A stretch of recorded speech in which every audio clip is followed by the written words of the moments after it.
La odontología forense es la aplicación de los conocimientos odontológicos con fines de identificación y tiene utilidad en el derecho laboral, civil y penal.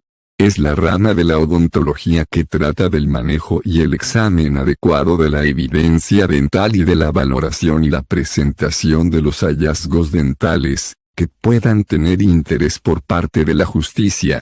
La odontología forense es muy importante y abarca temas relevantes para las investigaciones judiciales tales como dictámenes de edad, recolección de evidencia odontológica en delitos sexuales, maltrato infantil, responsabilidad profesional, entre otros.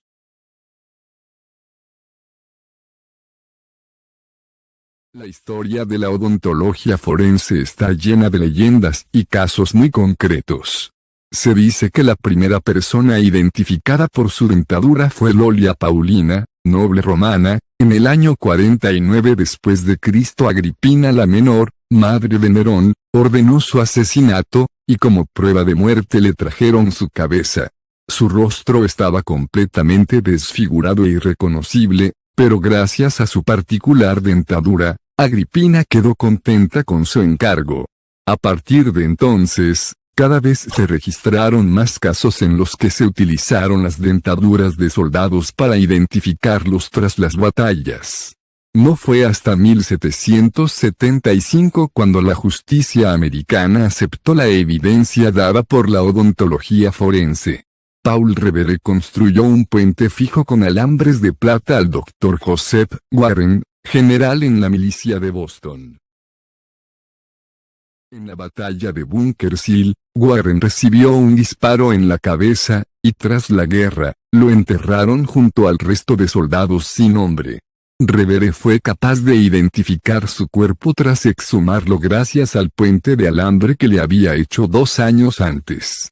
Casi 200 años después, en 1964, se da el caso del primer curso especializado en odontología forense. Fue en Washington, D.C. y se impartió en el Instituto Patológico de las Fuerzas Armadas.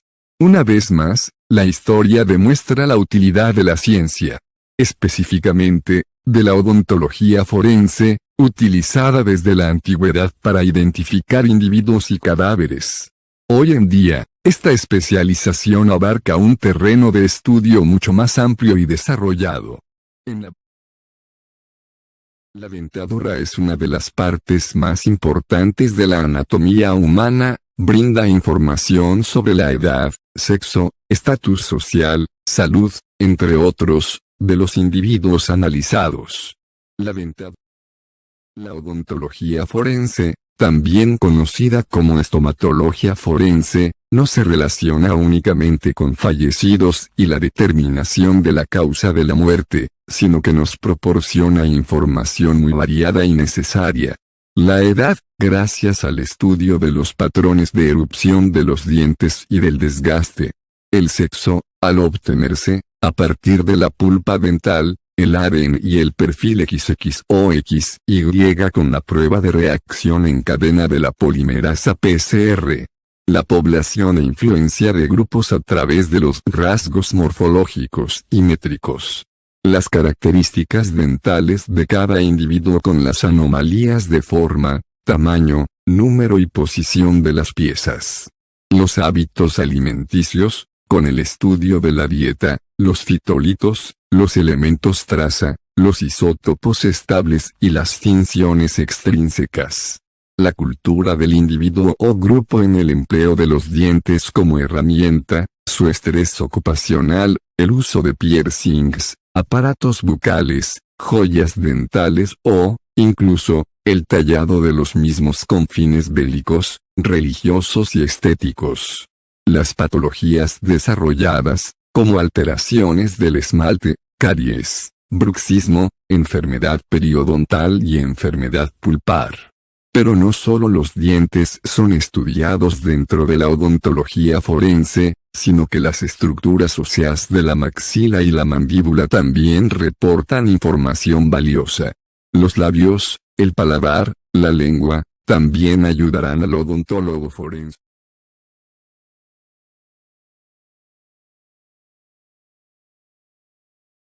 Los dientes por su color, forma, tamaño y posición de la dentición construyen una imagen única de las personas, brinda aportes valiosos para la identificación de víctimas. Debido a que los dientes están construidos por materiales duros y densos, se conservan mejor que los restos óseos en general. Por eso, la dentadura representa una base importante para los análisis antropológicos y forenses. Los dientes. Morfología dental. Existen 4 tipos de dientes en el arco dental humano: incisivos, caninos, premolares y molares. En el ser humano existen obviamente 2 tipos dentarios distintos. Primero, la dentadura decidua o primaria, que consta de 20 piezas dentales, 8 incisivos, 4 caninos, y 8 molares. En el ser humano, la dentadura permanente, que consta en total 32 piezas, 8 incisivos, 4 caninos, 8 premolares, 12 molares. La dentición mixta hace referencia al periodo de transición de la dentición primaria a la permanente. Es una etapa muy larga que se inicia a los 6 años y abarca hasta los 12 años de edad y que está basada en el recambio de los dientes temporales o de leche, por los definitivos o permanentes. Es en esta etapa donde se empieza a observar un cambio en los dientes, como también de las demás estructuras que forman la cavidad bucal. Se trata de un proceso dividido en etapas, en la cual primero se renuevan los dientes anteriores y primeras muelas y, progresivamente, los dientes restantes. Al resultado de esta transición lo llamamos científicamente, dentición mixta.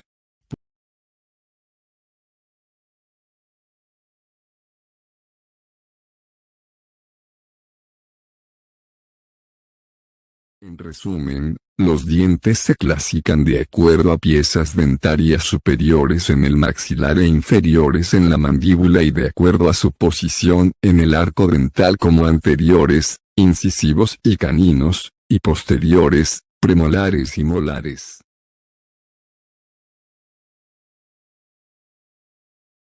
Fórmulas dentarias para la descripción dental. 1. La fórmula universal o el odontograma de la hada divide el aparato masticativo en cuadrantes y numera las piezas dentarias correlativamente desde 1 hasta 32.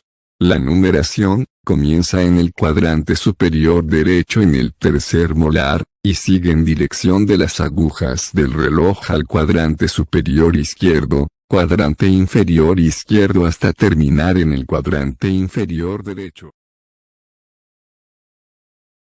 La fórmula de Palmer divide la cavidad bucal en cuadrantes, 2 superiores, derecho e izquierdo, y 2 inferiores, derecho e izquierdo. Según Palmer, se enumera las piezas dentales del 1 al 8, empezando con los incisivos centrales, puestos en ángulos, que indican el cuadrante. Para dientes primarios se utiliza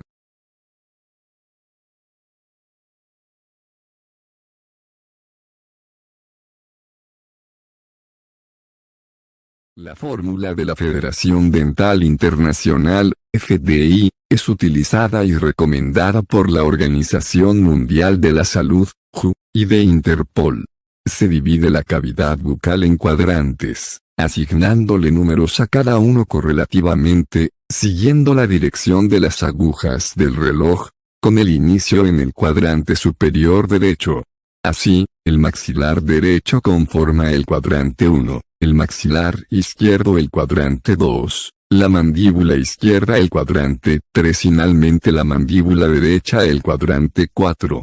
Para nombrar los dientes primarios, continúa con el conteo según el mismo esquema, numerando los cuadrantes 5,6, 7,8, Alt y Turp 1998, Ilson 2002. La fórmula de la Federación Dental.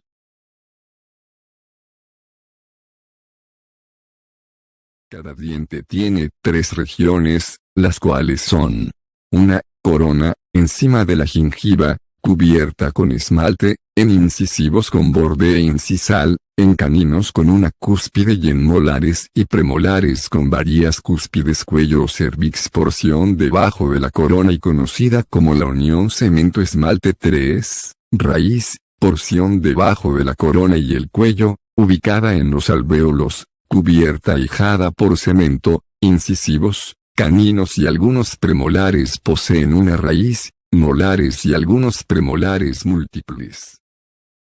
La composición de los dientes comprende tejidos duros y blandos. Dentro de los primeros están el esmalte, el cemento y la dentina. El tejido blando es la pulpa dentaria. El esmalte es el tejido más duro y quebradizo del organismo humano, compuesto aproximadamente un 96% de sustancia inorgánica y el 4% orgánica.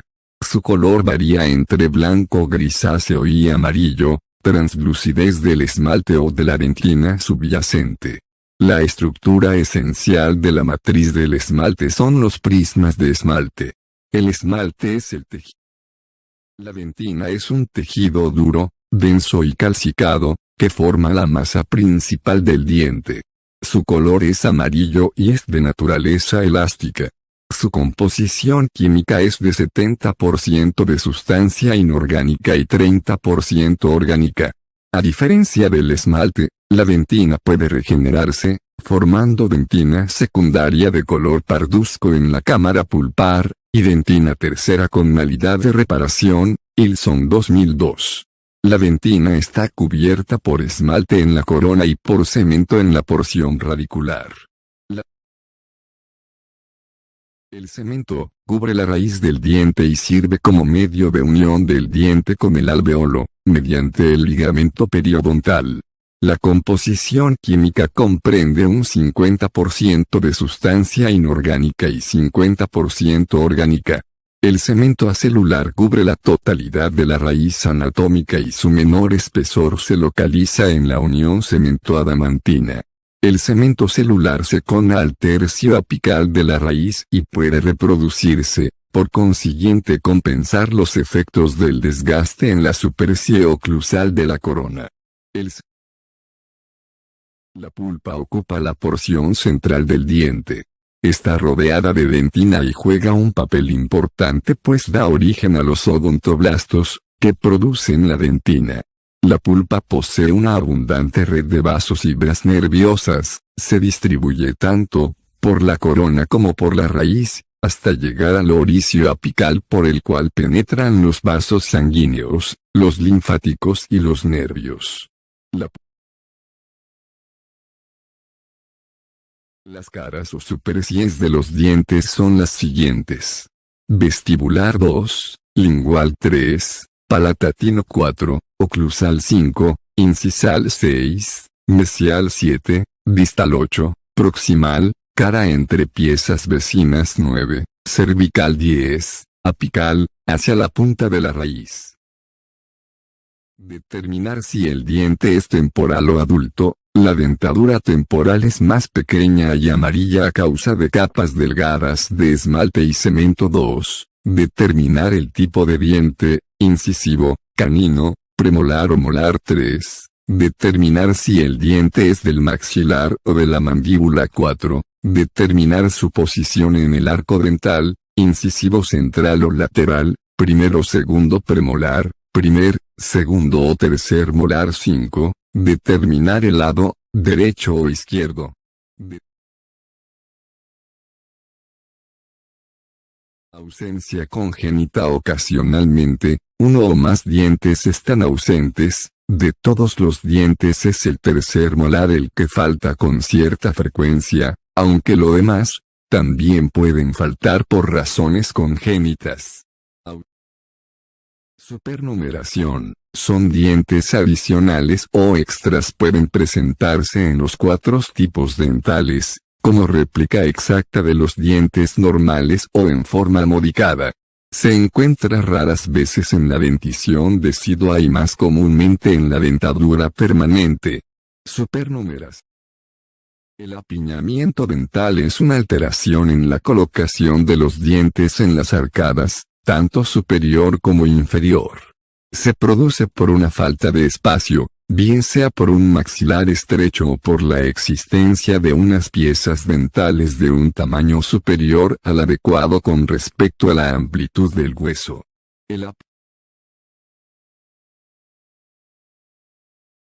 Clase I de angle a la normooclusión, engranaje correcto. En él observamos como el primer molar inferior está adelantado en la primera cúspide al primer molar superior, es decir que el inferior adelanta al superior en la mitad de su diámetro. También podemos observar que la punta del canino superior, el colmillo, está situado en el primer premolar y el canino inferior. Los incisivos superiores e inferiores estarían en contacto y en una inclinación correcta. Clase I de Clase II de angle, donde encontramos la parte inferior retroída respecto a la superior creándose un resalte en los incisivos. Tanto el molar inferior como el canino están retroídos respecto a la posición antes descrita en la clase I. Denominamos clase III de angle a la oclusión donde encontramos la parte inferior adelantada respecto a la superior, creándose normalmente una mordida cruzada a nivel de incisivos, aunque también puede existir una mordida borde a borde. Tanto el molar inferior como el canino están adelantados respecto a la posición antes descrita en la clase.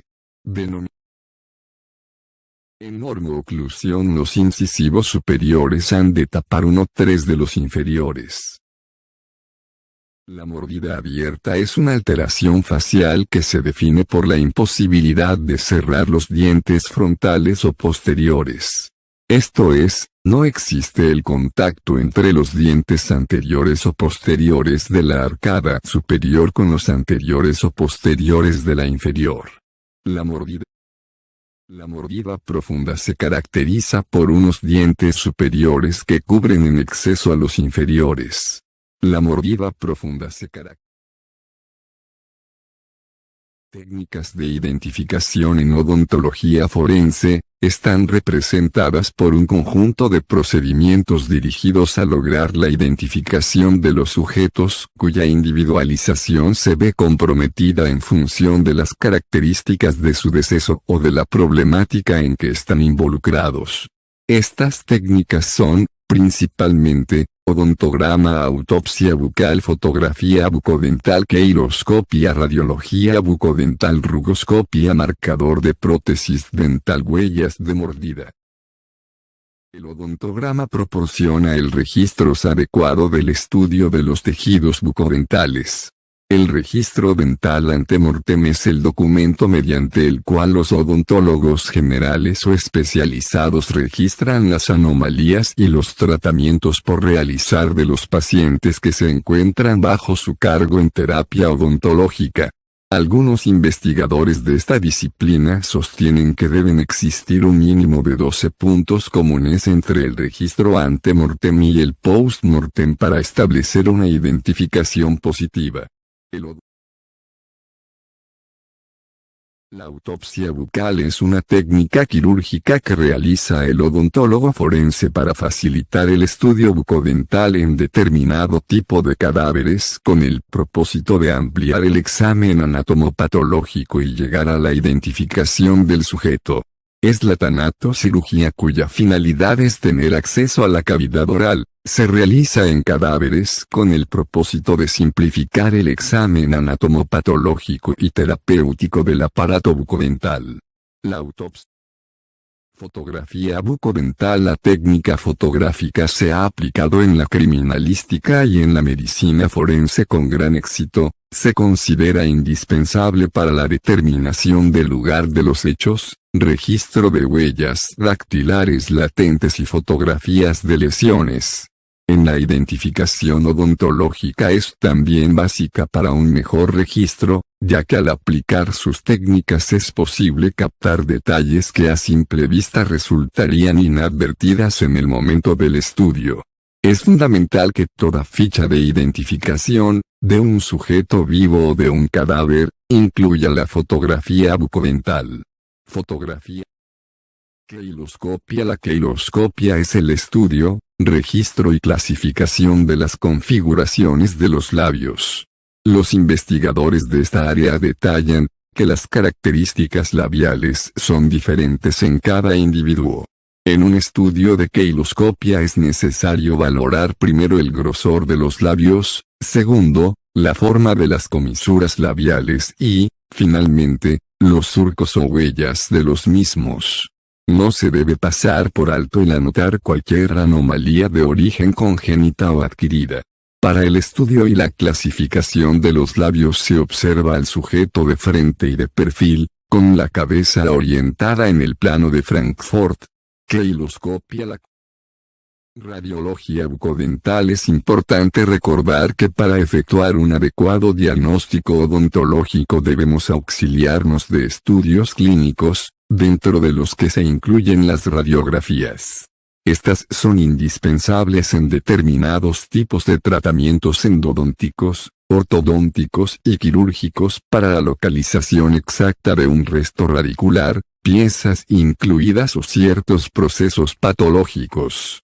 Lo anterior significa que la mayoría de las personas sometidas a tratamientos odontológicos cuentan con registros de esta índole. Los odontólogos deben vigilar y archivar las radiografías para utilizarlas al realizar una identificación de un sujeto. Rugoscopia. La rugoscopia es la técnica de identificación odontológica que se encarga del estudio, registro y clasificación de las arrugas que se localizan en la región anterior del paladar duro. Estas se forman aproximadamente durante el tercer mes de vida intrauterina y desaparecen con la descomposición de los tejidos por la muerte. Las arrugas palatinas son diferentes, inmutables y perennes diferentes, porque no existen dos personas con la misma disposición de rugosidades en el paladar inmutables, porque siempre permanecen iguales, a pesar de sufrir traumatismos superficiales constantes, porque desde que se forman hasta la muerte son iguales. Marcación de prótesis dental. Los músculos de la masticación y las estructuras cercanas a ellos forman un bloque que protege a los órganos dentarios y a sus diferentes tratamientos. En muchas ocasiones, al hacer la revisión odontológica forense de un sujeto carbonizado encontramos que sus prótesis tienen pocas o nulas alteraciones. En sujetos con traumatismos cráneoencefálicos, las prótesis dentales se pueden encontrar alteradas, deformadas, rotas, etc., pero, aún así, auxilian en la identificación a sí mismo. En casos de homicidio en que el sujeto ha sido introducido en determinados ácidos, se ha observado que las estructuras protésicas dentales se pueden utilizar para la identificación, no obstante que se encuentren deformadas. Por estos motivos, es deseable que toda prótesis, fija o removible, lleve una marca para facilitar el proceso de individualización. Así para las prótesis totales se introducen letras, iniciales, fabricadas con alambre ortodóntico, en las prótesis removibles y fijas se marcan, con fresas dentales, la fecha de elaboración y las iniciales del paciente. Las marcas o huellas de mordida. Quienes participan en la investigación de homicidios así como los que se ocupan de casos de maltrato a los niños y de ataques de tipo sexual o de estupro deben conocer las técnicas que determinan las huellas o las marcas de mordida. Se ha demostrado que factores como tamaño, forma, abrasión, rotaciones, diastema, protusiones, retroprotusiones y características accidentales como rotura, evidencian que no hay dos dentaduras que sean exactamente iguales. Si se obtiene la impresión de una dentadura con un material para impresiones, se podría probar que las marcas de los dientes son únicas.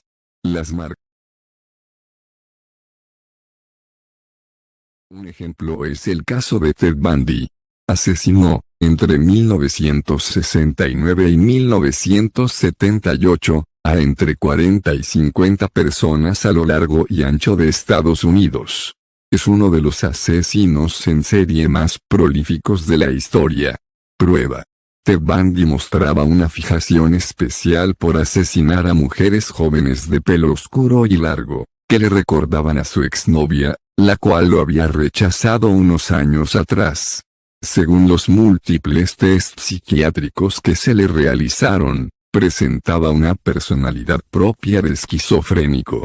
Bundy fue capturado en Pensacola, Florida, tras haber matado a su última víctima, una niña de 12 años llamada Kimberly Leach.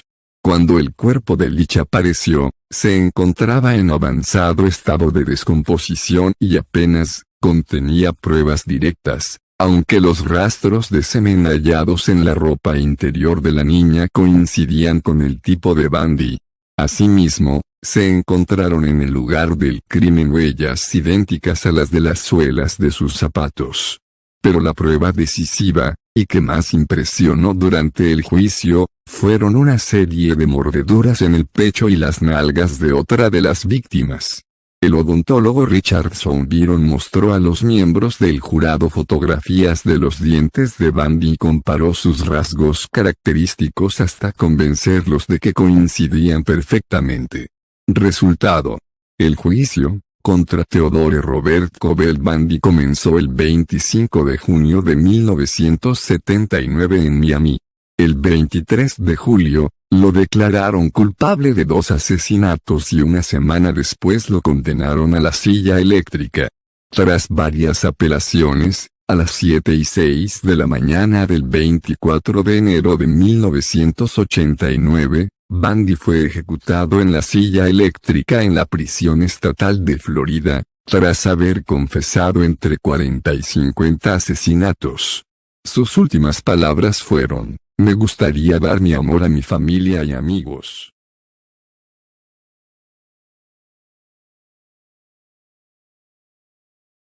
Otro ejemplo: el caso tuvo lugar en diciembre de 2014, cuando se encontró un cuerpo carbonizado de un hombre en el Instituto de Medicina Legal de Belo Horizonte.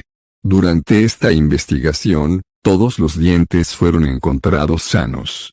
Sin embargo, no se encontró un historial dental de la presunta víctima para poder identificarla, por lo cual la familia presentó 6 fotografías tipo selfie que habían sido tomadas con el móvil de la víctima, y que mostraban los dientes del individuo en varios ángulos. Con esta información, los científicos forenses tomaron diversas imágenes post-mortem del cadáver, tratando de utilizar la misma orientación espacial utilizada en las fotografías del teléfono, con el fin de poder realizar una comparativa. A su vez, se utilizaron técnicas de superposición para comparar los dientes en ambos casos, y se estableció la línea de la sonrisa, o la línea que dibujaban las puntas de las piezas dentales, que a su vez se superpuso, tanto en el caso de los selfies como del cadáver. En ambos casos se encontró una coincidencia significativa. Una tercera prueba demostró una correspondencia de 81.25 sobre 100. Este caso, utilizado como ejemplo por los autores, demostró que la creciente tendencia a realizarse fotografías tipo selfie, en las cuales la imagen de la cara del individuo sale centrada, puede ser un foco de recursos para resolver múltiples casos de identificación en seres humanos.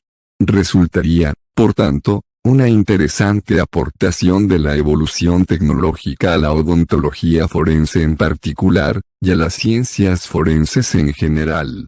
Otro ejemplo. En conclusión, opino que en los últimos años la odontología forense alcanza a nivel mundial fundamental importancia, consiguiendo, mediante determinados procedimientos, estimar hora y fecha de muerte de una persona, facilitando la resolución de múltiples y complicados casos de muerte. Los procedimientos empleados también permiten el levantamiento de huellas aplicando técnicas para queiloscopía, mordidas, registro de arrugas palatinas, brindando de esta forma un gran aporte en la investigación criminal en su primera fase indagatoria, dentro de la cual el procesamiento de la escena busca colectar indicios y evidencias vinculantes al hecho, que posteriormente a través de una cadena de custodia se trasladarán al laboratorio donde los indicios y evidencias serán estudiados, pasando a ser medios de prueba pericial para poder identificar el hecho y la autoría de un acto presuntamente criminal. Se presenta así una recopilación de literatura concerniente al tema que busca informar al odontólogo de práctica general sobre terminología, procedimientos y demás relacionados a las ciencias forenses, con el propósito de informar y actualizar sus conocimientos al respecto.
Hola, buenas tardes o buenos días. Mi nombre es Marcia Heredia. Soy de Bolivia, soy laboratorista dental y anaplastóloga. Es para mí un agrado el poder en esta ocasión colaborar un gran amigo y un excelente profesional, como es el doctor Hugo Carvajal, en este diplomado de medicina forense. Bueno, en esta ocasión les voy a hablar de una rama que me apasiona, que es la anaplastología. Para ello he preparado unas diapositivas para poder explicarles el origen de la misma, el procedimiento, sus usos, sus beneficios y los beneficios para la sociedad y para los pacientes, y también los alcances que esperamos tener a largo plazo con la tecnología. Espero que lo disfruten y que no sea muy tedioso.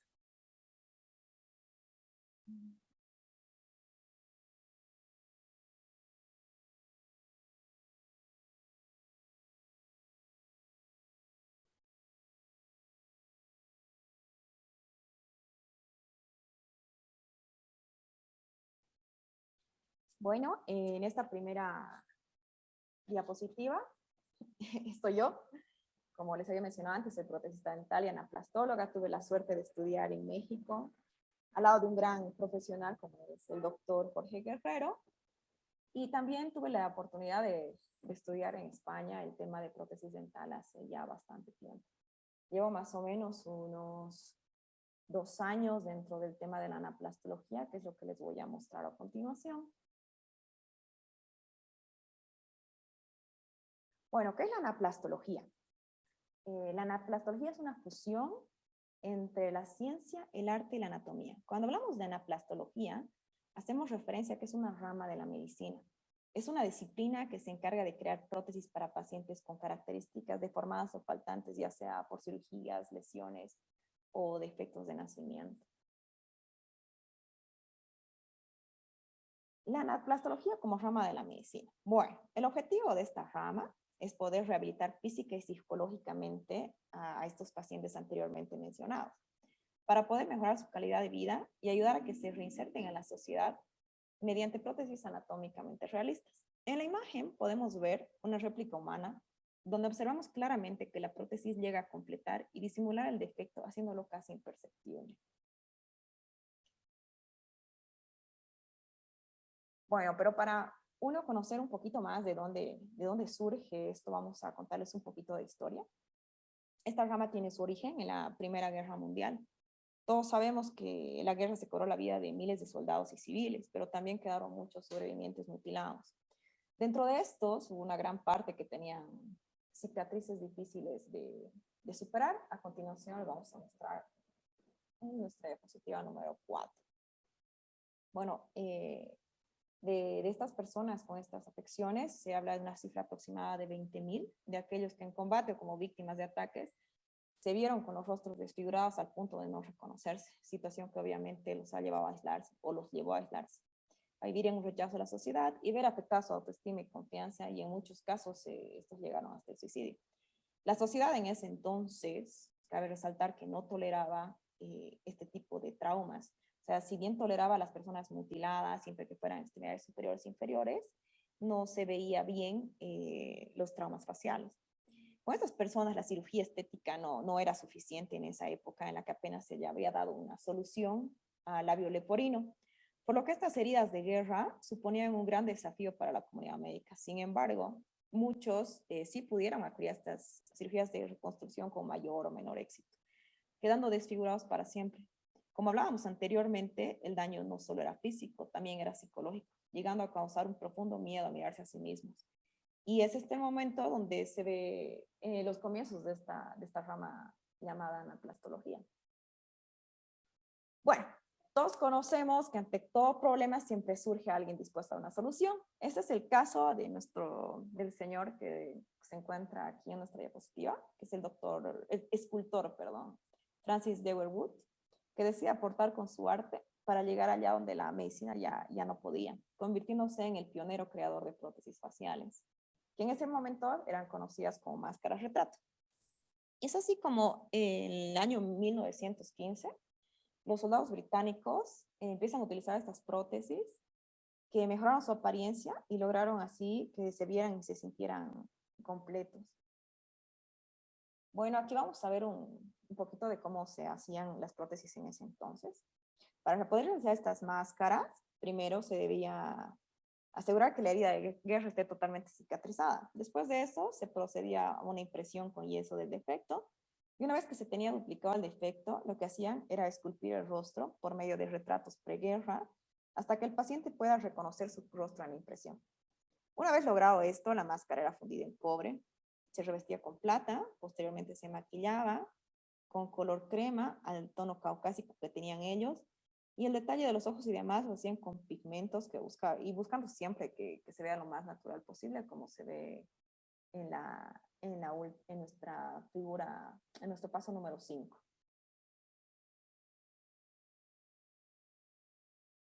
En esta diapositiva podemos ver que con el tiempo ellos lograron desarrollar mejores técnicas y fueron mejorando los resultados.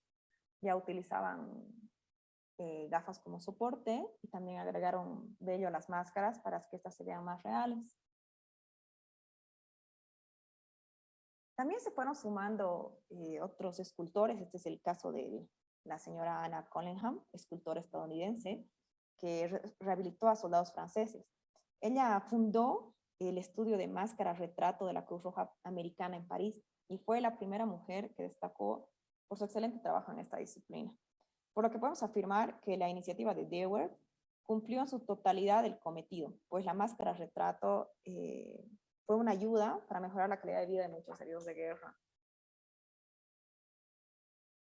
Bueno, ese es un poquito de la historia, no quería ser muy tediosa. Ahora vamos a pasar a hablar de lo que es la anaplastología en la actualidad.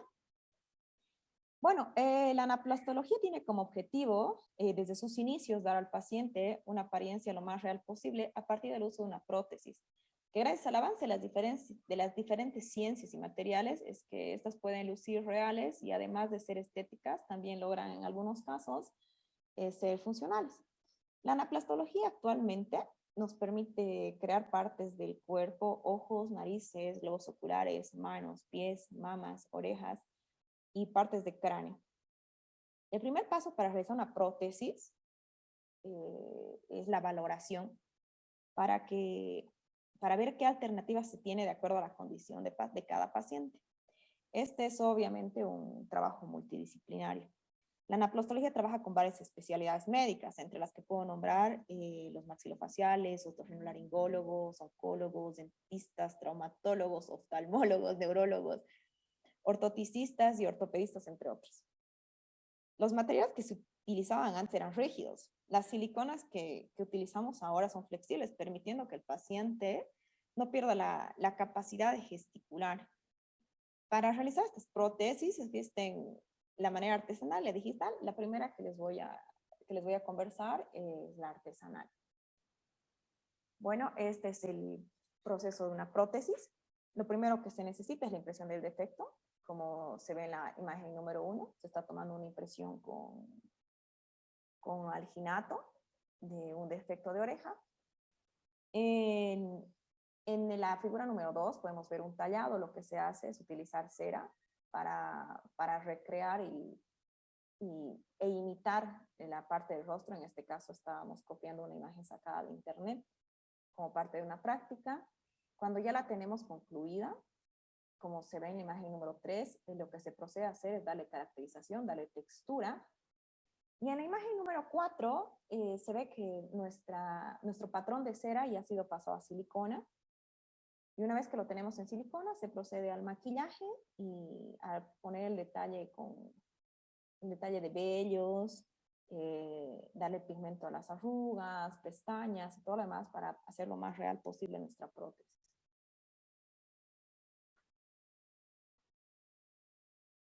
En esta imagen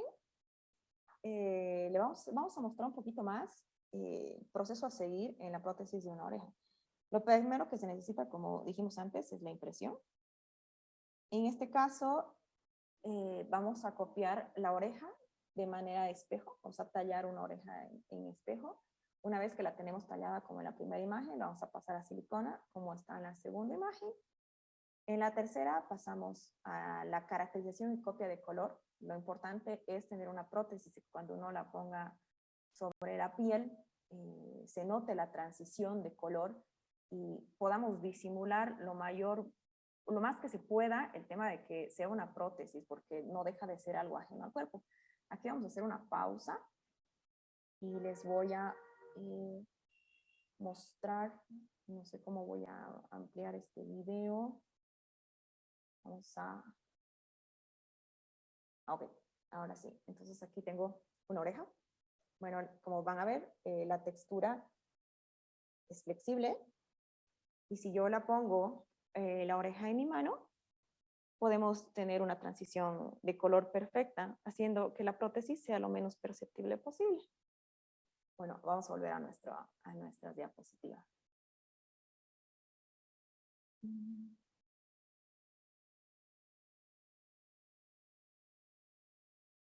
Bueno, esta es justamente la orejita que les acababa de mostrar.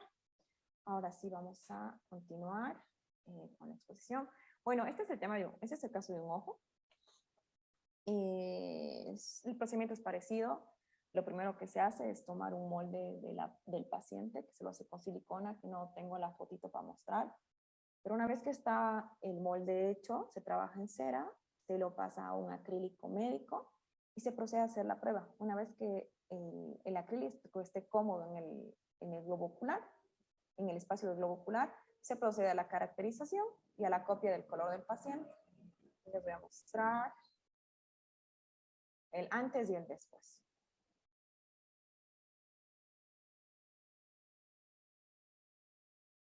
Bueno, en esta siguiente diapositiva vamos a hablar un poquito de cómo se realiza una prótesis de manera digital. Lo primero que debemos hacer es escanear al paciente. Esto se logra con un escáner facial que tiene un margen de error de apenas 4 micras. Una vez tenemos la imagen del paciente en computadora, podemos proceder de dos formas. La primera es imprimiendo el modelo y trabajando de manera artesanal, o diseñando la prótesis mediante un software para después imprimirla, duplicarla en silicona y continuar con el proceso de maquillaje y caracterización que se los he mostrado anteriormente.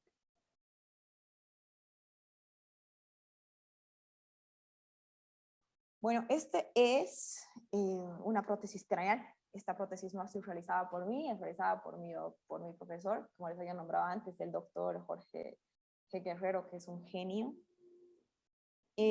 Para la realización de esta prótesis craneal, lo primero que se requiere es una tomografía en capas. Esta se le envía al profesional encargado de convertirla en una imagen 3D. Esta se puede imprimir y trabajar de manera artesanal con patrones de cera y también ser diseñada de manera digital para luego ser impresa. Una vez tengamos la pieza, se la duplica en acrílico. Este acrílico debe ser tratado de manera muy cuidadosa para que no desprenda ningún tipo de sustancia tóxica al estar en contacto con un área tan noble como es el cerebro.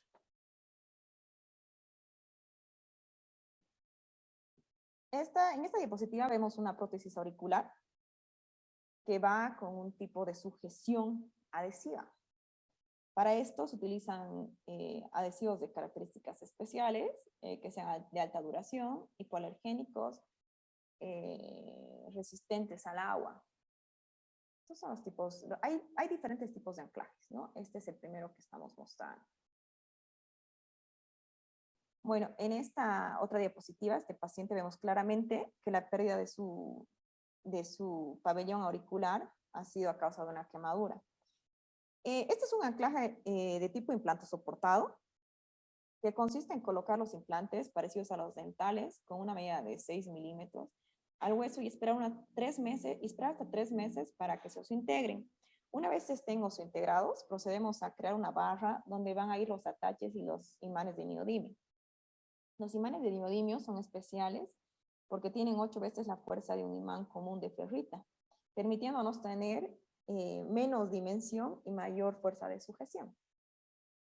Como vemos en todas las diapositivas, lo importante es que nuestra prótesis luzca lo más natural posible y que se note lo menos posible que es prótesis. Bueno, en esta imagen tenemos una prótesis de globo ocular. Esta es una prótesis imanto soportada, ¿no? Tiene un implante, el implante tiene un imán y la prótesis tiene el otro imán, que es lo que causa, lo que nos ayuda a sujetarla. Bueno, esta prótesis de mentón tiene un anclaje mecánico. Es una estructura de acrílico que se sostiene en el maxilar inferior, dándole estética y estabilidad a la prótesis. Las prótesis dactilares. Para las dactilares, el método de anclaje más utilizado es el de succión. Como vemos en la prótesis para mano, el método consiste en desgastar un poco nuestra impresión de yeso para que la prótesis tenga estabilidad. En la prótesis de pie, observamos un método adhesivo. Estas prótesis también se pueden realizar con implantes. Prótesis de manos y pies. Estas prótesis tienen un método de guante o socket. En el caso del pie, se tiene una estructura acrílica interna que ayuda a la estabilidad a la hora de dar el paso. Y bueno, este es un ejemplo de prótesis estética funcional.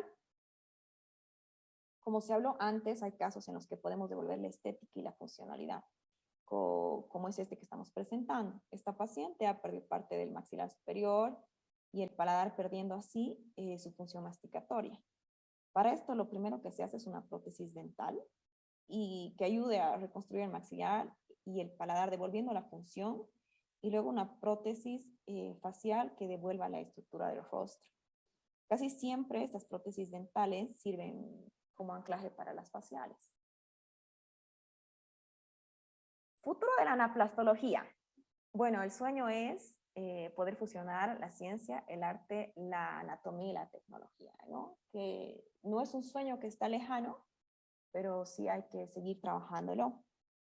El futuro de la anaplastología está, como lo había dicho antes, en fusionar las 4 ciencias, es decir, lograr revestir una prótesis de alta tecnología que pueda devolver, además de función, naturalidad al cuerpo, y así realmente parezca parte del mismo.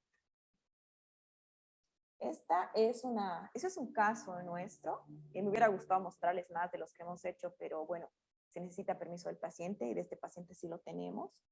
Este es un paciente que ha sido rehabilitado en mi ciudad. Yo soy de la ciudad de Sucre, por un grupo multidisciplinario de profesionales, ¿no? Y como siempre, grandes seres humanos. Nuestro paciente ha iniciado con este problema hace 15 años. Era perdido toda el área de la nariz, del paladar y parte del pómulo por un carcinoma vasocelular, que es un cáncer de piel. Tras analizar el caso de manera multidisciplinaria, este se dividió en dos fases. La primera, que fue el análisis, las radiografías, la planificación, que es la que muestra nuestra diapositiva. Para esta primera parte, se le fabricó una prótesis transitoria adhesiva que lo ayudará con el defecto hasta tener una definitiva que sea imantosoportada. Aquí se ve claramente realmente el cambio que tiene el paciente. A continuación, les voy a mostrar un video, y es el video de un proyecto que tenemos, y cuál ha sido el cambio que ha tenido nuestro paciente, que se llama Ricardo. Bueno, aquí queremos mostrar un poco cómo se veía antes él y cómo tapaba su defecto. Él viene luchando con esto, como les había dicho hace unos momentos, hace 15 años. Bueno, aquí se ve que estamos en el laboratorio, habiendo hecho un escaneado del defecto para poder diseñarlo, los diferentes profesionales que lo están tratando, que en este caso es un odontólogo, porque la primera parte del paladar, un maxilofacial y un cirujano plástico. En esta toma, que es la que me encanta, se ve cómo pasa de tener el defecto a no tenerlo, y él a lucir totalmente radiante y natural. Bueno, vamos a hablar un poquito de la anaplastología para el uso forense. Dentro de las interacciones entre la anaplastología y las ciencias forenses, creemos que es útil en los campos de reconstrucción. Como se mencionó en todas las anteriores diapositivas, identificativo y también en la tanatología artística. La tanatología artística sirve para devolver el aspecto natural a una persona que perdió la vida en circunstancias traumáticas, perdiendo la fisionomía de su rostro. En este caso, se realiza una réplica del rostro por trauma, para que al momento de de despedir al cuerpo, los familiares puedan recordarlo tal y como era. Bueno, y la anaplastología para uso antropológico, ¿no? Bueno, la anaplastología en este caso sirve para recrear los rostros de los cráneos que se encuentran de nuestros antepasados. La idea es que con ayuda de antropólogos se pueda llegar a las medidas exactas para luego poder recrear con la anaplastología y darle vida de nuevo a aquellos cráneos que se encuentran en los diferentes museos.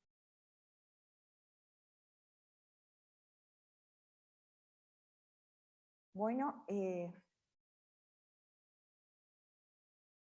voy de nuevo. Bueno, esas son las diapositivas que les tenía preparadas. Ahora les voy a mostrar un poquito del material que tenemos en el laboratorio. Ya les había mostrado la orejita. Aquí tenemos un dedo que, como ven, tendría que integrarse perfectamente al tono de la mano, verse totalmente normal. En este caso tenemos un dedo que funciona con succión. Este llegaría a ser el muñón del paciente y esta prótesis que, bueno, este muñón ha sido reducido previamente. Entonces esta prótesis, al ponerse en el muñón, tiene una función de succión, que es lo que va a retener. Obviamente esta prótesis no tiene movimiento, esperamos algún día con ayuda de la tecnología poder devolver movimiento y estética al paciente. Estos son ejemplos de narices flexibles. Esta es una silicona un poco más rígida que la de la oreja. Son siliconas diferentes porque son diferentes partes del cuerpo.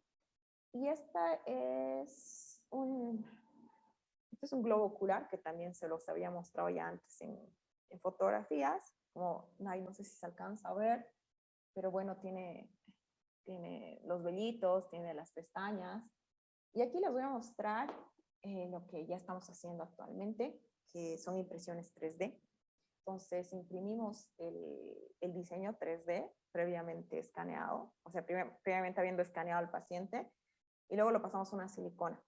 Copiamos el color del paciente y terminamos colocándolo y cubriendo cualquier defecto que esté tenga.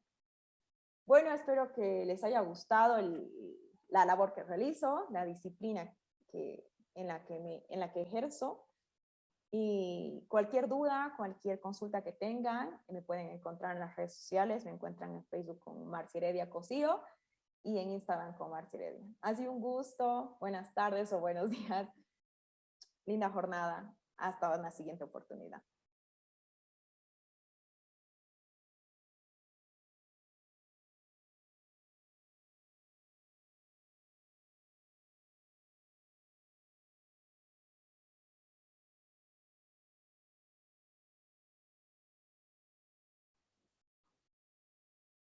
Bueno, esas son las diapositivas que les tenía preparadas.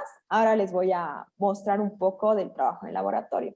Lo que primeramente se hace es tomar una impresión del área a tratar o del defecto y después se vacía en yeso, como es este caso. Este es el caso de una microtia. Lo que también necesitamos es una impresión, en este caso de la orejita, de la oreja que vamos a copiar, para hacer un tallado en espejo. Se puede tallar en cera o se puede hacer un diseño 3D, como es el caso de esta impresión, que es una impresión en resina. Una vez tenemos el modelo, hacemos un molde y lo trabajamos con una silicona médica. La silicona médica es transparente, por lo que necesitamos una íntima relación con el paciente para poder copiar su color de piel, ya que trabajamos con colores básicos. Entonces, yo les voy a mostrar aquí, por ejemplo, algunas siliconas de pacientes que hemos tratado y los diferentes tonos base de piel. Una vez que tenemos la silicona con el tono de piel, la vaciamos y esperamos que fragúe. Y después procedemos a caracterizarla con pigmentos para lograr esa magia de la transición entre la piel y la prótesis. No sé si se logra ver el cambio. Es la misma prótesis, solo que esta está caracterizada y esta no. Bueno, también les voy a mostrar un dedito. Este dedo también tiene que obviamente integrarse con el tono de piel. Este dedo es su adición, es la succión. tenemos el muñón, lo que hemos hecho es reducir un poco el muñón para crear esa succión de la que justamente hablábamos y la prótesis permanezca en su lugar.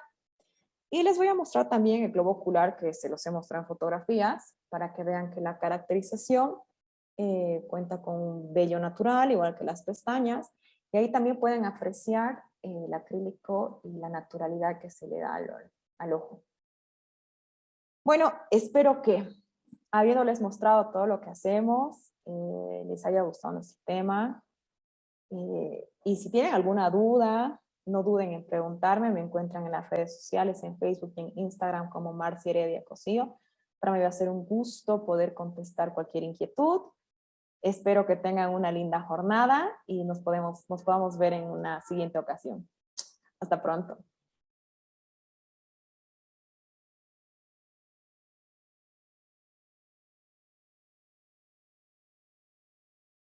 Hola, me llamo Joana Moratalla Salinas. Yo estudio criminalística. Este documental es para la clase de antropología forense. Mi tema Introducción. es artes forenses. Las llamadas técnicas de reconstrucción facial tienen su origen histórico en el siglo XIX, con los trabajos de Schaffhausen, 1875 a 1883, quien publica sobre la máscara mortuoria de Shakespeare y la cabeza de Rafael. Otros autores en fechas posteriores trataron también de confirmar si determinados restos óseos correspondían o no a célebres personajes como Kant, Haydn y Bach. Pero en la época científica de la reconstrucción facial comienza con los interesantes trabajos del anatomista ruso Mikhail Gerasimov, cuyo origen del texto La reconstrucción de la cara desde el cráneo. Este autor, desde la paleoantropología, plantea que por primera vez la aplicación de la metodología científica en la reconstrucción de rostros. Las bases anatómicas de la técnica de reconstrucción facial fundamentada en la reconstrucción de grupos musculares craneofaciales. Habría que esperar hasta 1962 para que estas técnicas de reconstrucción facial empezaran a tener aplicación en el ámbito forense, con el método desarrollado por Krogman, basados en puntos craniométricos.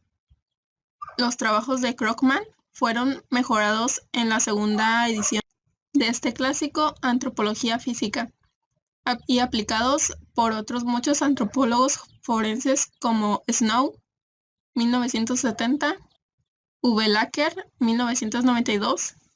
Este tipo, el último autor, es uno de los primeros en incluir su metodología en la tecnología informática como herramienta de ayuda en la reconstrucción facial.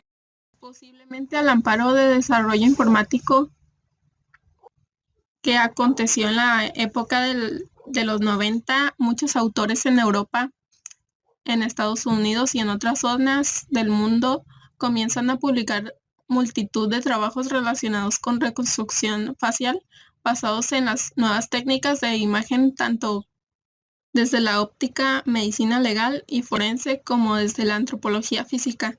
Fruto de todo ello se funda en el 1992 la craniofacial de identificación. En Europa, el interés por la reconstrucción facial crece enormemente, destacando autores como Quarterhouse, Wilkinson, con el método Manchester y De Graaf.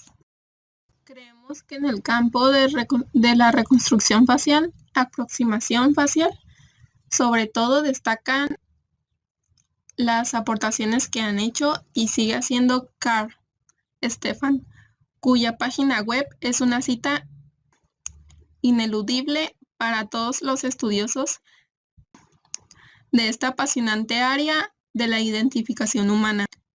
Stefan ha demostrado su discrepancia respecto a la utilización del término reconstrucción, y es uno de los defensores de planear en su lugar el término aproximación, dadas las impresiones de la técnica tiene como identificación humana. Destacaríamos muchos trabajos de este autor, pero como lo muestra, creemos que es suficiente con mencionar el trabajo publicado en el año 2006, el que podríamos llamar el método artístico, que nos permite obtener directamente la reproducción física del rostro, y del método asistiendo por ordenador, que nos permite obtener una imagen digitalizada, habitualmente mostrada bajo un software 3D. Material y métodos. Material. Partimos del material esquelético. Se trataba de 3 esqueletos incompletos exhumados en distintos periodos de tiempo, pero localizados en la misma zona de la ciudad de Coruña. La calle, los esqueletos sigilados como MAC 108 y MAC 110 y MAC 4414 fueron situados cronológicamente en los siglos 3 y 4. Los esqueletos fueron seleccionados entre otros esqueletos custodiados en el museo que conservaban mejor los huesos faciales. MAC 108 y MAC 110 son los esqueletos exhumados en diferentes excavaciones de los años 70 y MAC 4414 pertenece a una intervención arqueológica en el año 2003. MAC 108 conserva expuesto en el museo, pegado con pegamentos y alambres a una tabla de madera, blanqueado por técnica no conocida.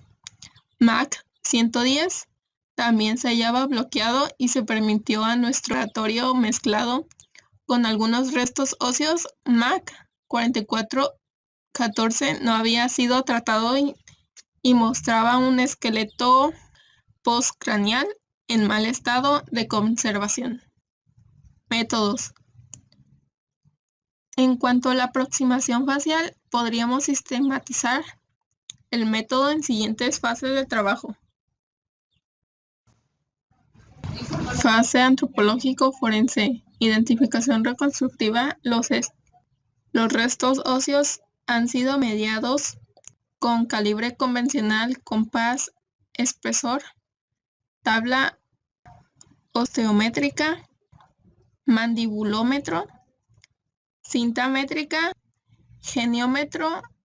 Han sido observados con luz natural, artificial y ultravioleta, lámpara de Wood, bajo lupa y estereomicroscopio. Han sido fotografiados con cámara digital Nikon.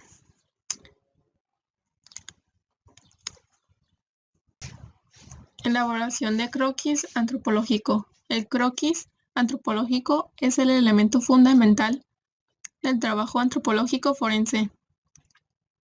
En aproximación facial sintetiza el estudio antropológico que servirá de base al artista forense. Por ello es esencial mantener exquisito rigor para su elaboración. Empezamos obteniendo fotografías métricas del cráneo en plano Frankfurt, de frente y de perfil derecho. Es necesario obtener la máxima precisión posible en la técnica fotográfica, posición adecuadamente cerrada de la cámara, profundidad de campo óptima y condiciones óptimas de iluminación. Fundamentalmente obtenemos así las imágenes digitales con testigo métrico. Sobre las líneas calcadas de ambos perfiles trabajamos con lo siguiente: posicionamiento de ojos, Muchos estudios afirman que el centro del iris se halla muy aproximado al centro de la órbita. Stefan 2008 y otros autores han demostrado por estudios anatómicos que esto no es de todo cierto. Al parecer, el centro del iris se halla en un gran número de casos discretamente en posición supero-externa, determinando geométricamente en el centro de la órbita. Posicionamos el centro del iris a 1,2 milímetros por arriba y a 1,7 milímetros posición externa de aquel centro. Los mismos fundamentos bibliográficos hemos seguido en el caso de la posición del ojo en el perfil derecho. Reconstrucción de la nariz. Un interesante y reciente trabajo de Rhyn Wilkinson en 2006 en la Universidad de Manchester. Han comparado 6 métodos de reconstrucción del perfil de la nariz de diferentes autores de Krugman, Gerasimov, Prokopek, Macho, Jorge y Stefan. Rhyn y Wilkinson concluyen que el mejor método de reconstrucción de perfil nasal es el denominado de las dos tangentes, ideado más de 50 años por Gerasimov. Este método se basa en la idea de Gerasimov de considerar las partes blandas de la nariz como una continuación natural de sus partes óseas.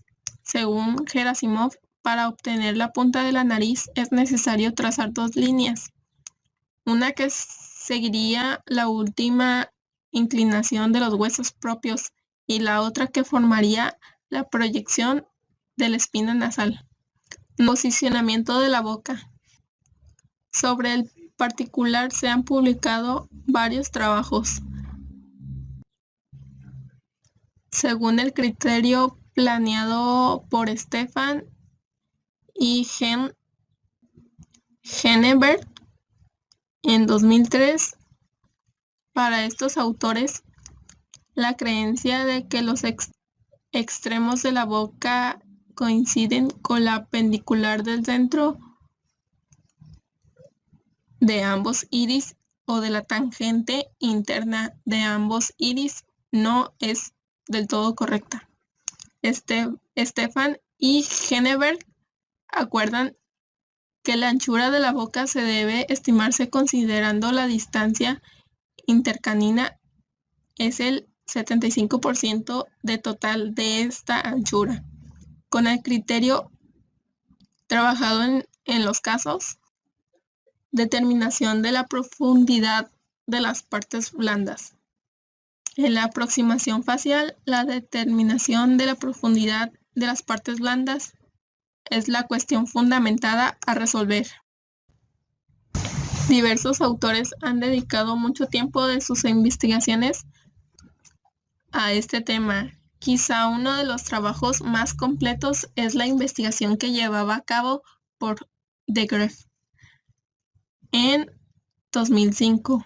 Este trabajo, a diferencia de otros muchos, ha elaborado una base de datos muy completa a partir de la medición mediante ecografía de 52 puntos craneofaciales, 967 personas vivas de origen ancestral caucásico, clasificados por grupos de edad, sexo e índice de masa corporal, determinado por lo tanto el sexo, el origen ancestral y la edad del esqueleto. Nosotros podemos buscar en la base de datos los valores que le corresponden, estimando el IMC por los datos paleopatológicos que hayamos podido observar.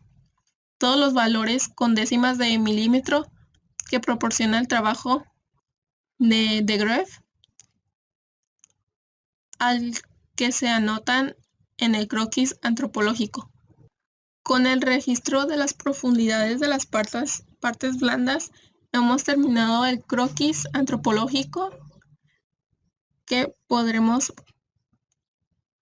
pasar a la artista forense. Sin embargo, la artista también necesita disponer de una base o un modelo craneal sobre la que trabajar. Realización del modelo craneal.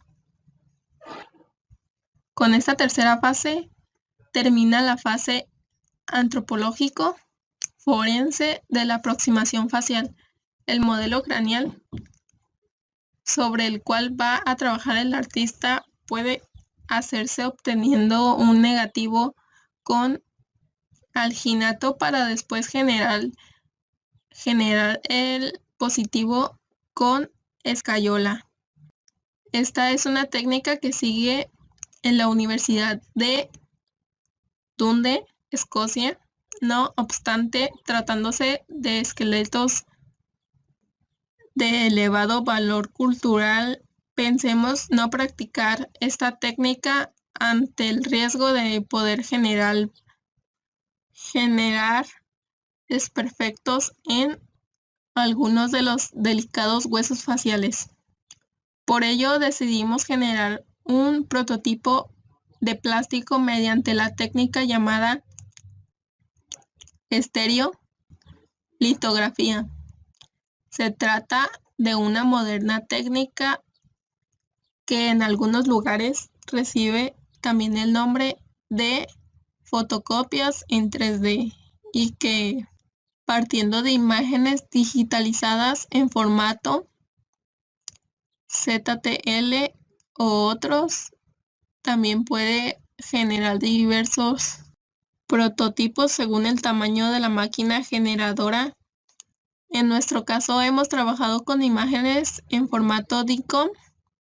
Este formato de imágenes habitual en radiología médica nos proporciona un escáner helicoidal convencional de 8 cortes.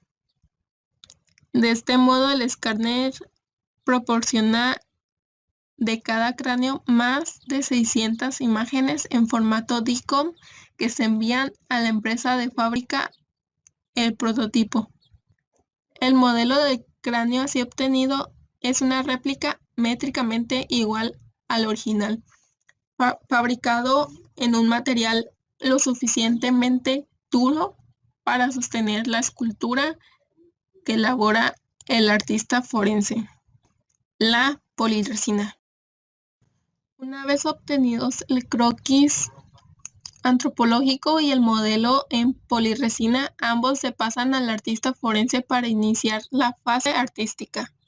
La fase artística forense, esta etapa es al artista forense al que le corresponde dirigir el proceso guiado por sus cualidades personales, conocimientos técnicos y experiencia.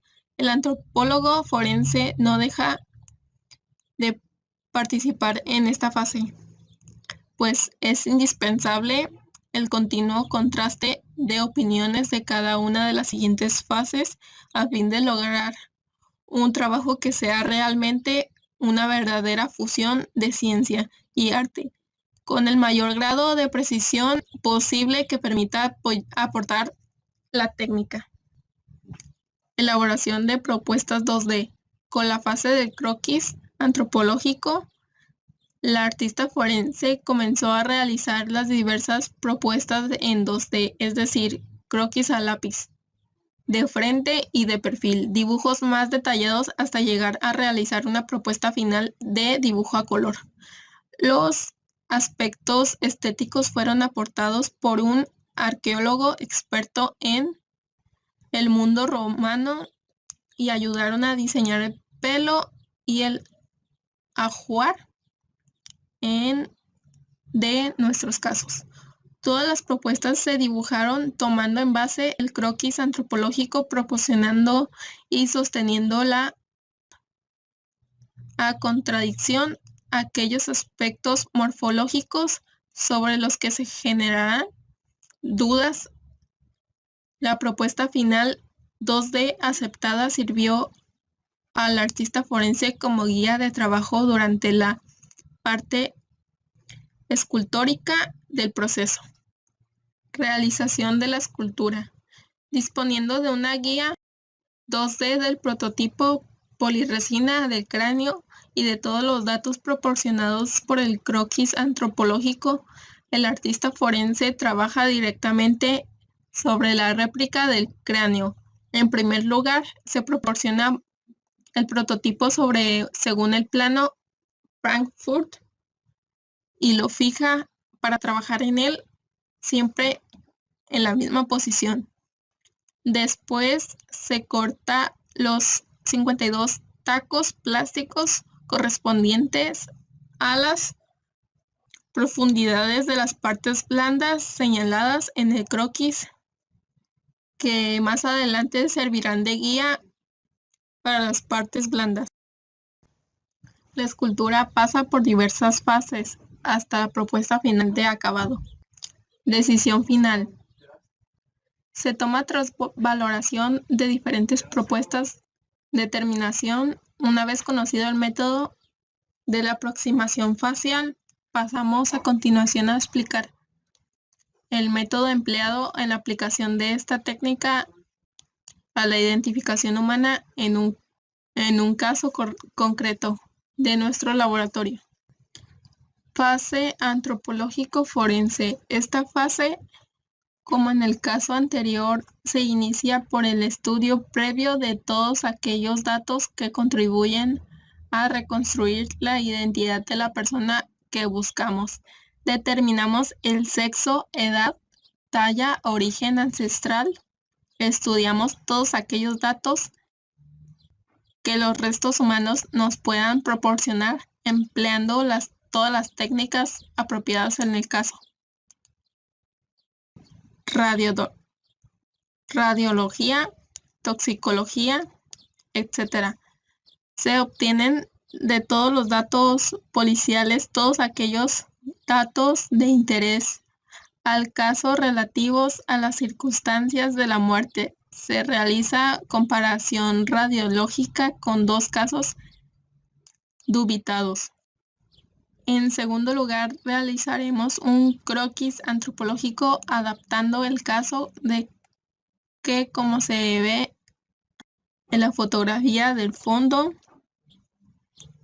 contaba con algunas partes blandas carbonizadas de forma incompleta. Este croquis trató de señalar todos aquellos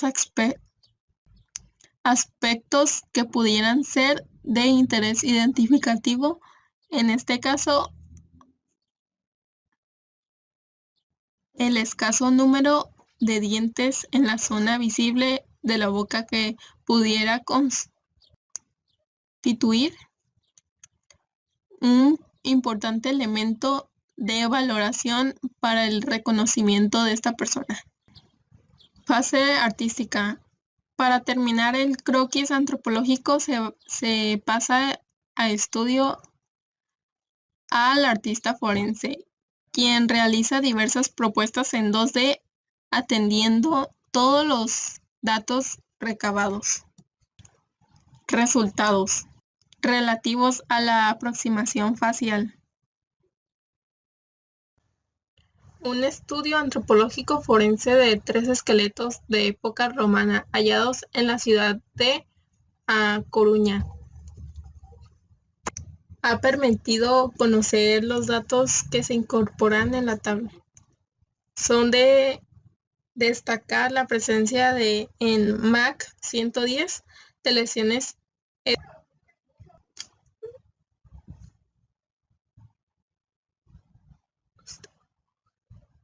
osteogénicas y osteolíticas en ambas tibias. Estas lesiones son compatibles con focos de osteomielitis y también con lesiones metastísicas,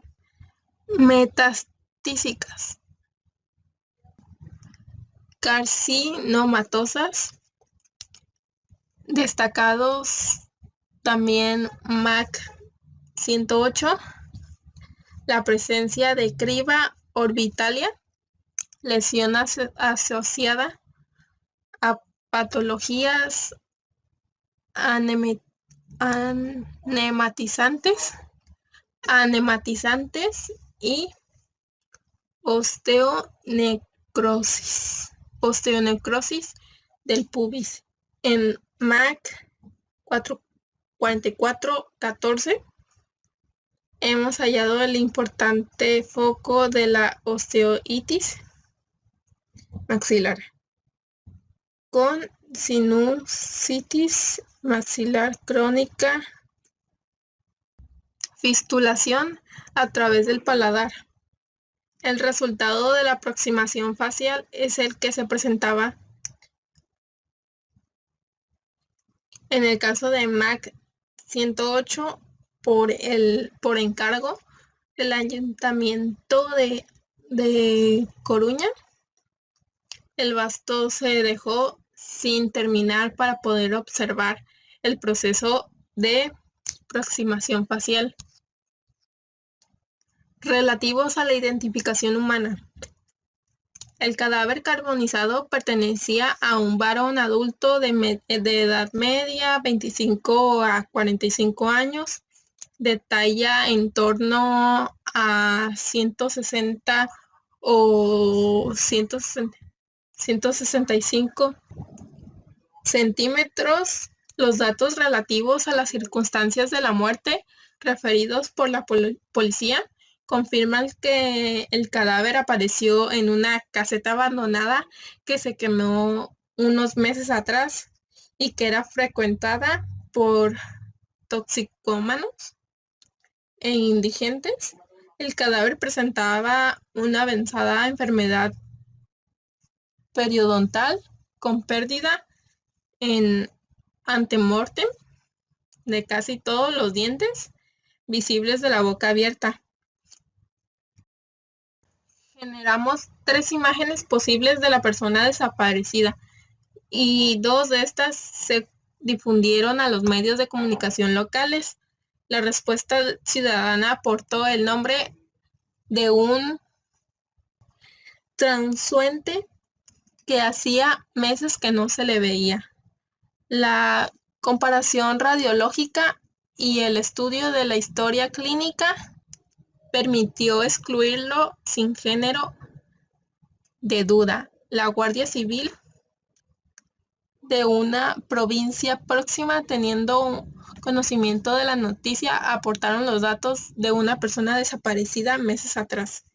La comparación de las radiografías del seno frontal permitió excluirlo también.